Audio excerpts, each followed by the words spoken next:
גזענות. מה הדבר הראשון שעולה לכם בראש?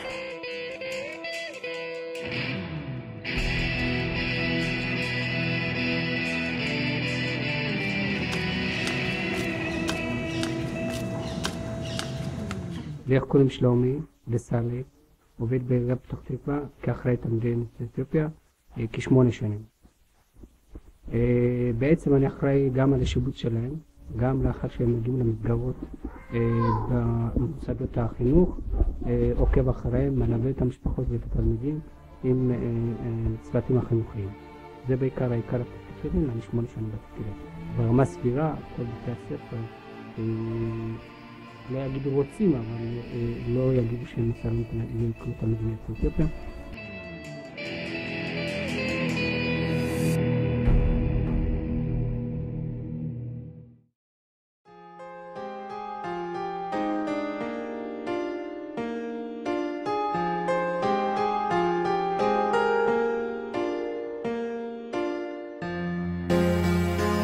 בפעם הראשונה אנחנו מביאים לכם כאן עדויות לאפליה של תלמידים ממוצא אתיופי בפתח תקווה. הערב מנהלת בית ספר מסרבת לקלוט תלמידים אתיופיים למרות הוראות ברורות, חוזרות ונשנות של משרד החינוך.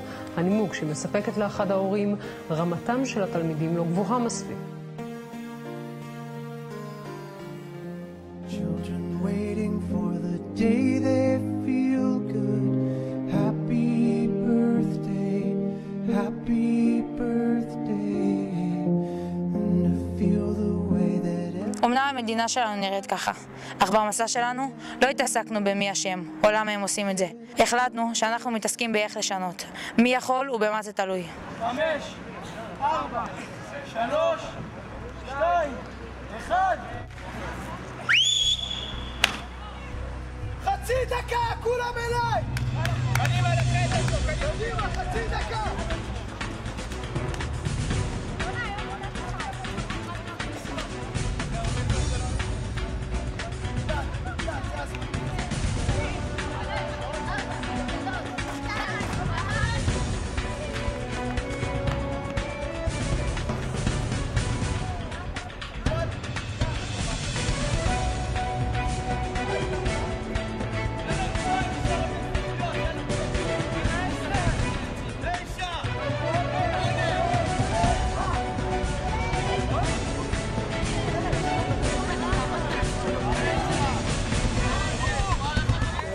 נראה ונרגיש מה זה המשפחה הזאת שנקראת אחריי. מה זה המשפחה הזאת שנקראת אחריי וכמה תותחים אנחנו. שקד.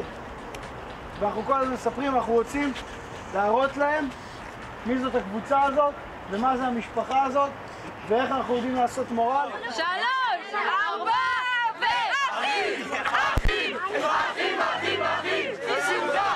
שמחה! שמחה! שמחה! שמחה!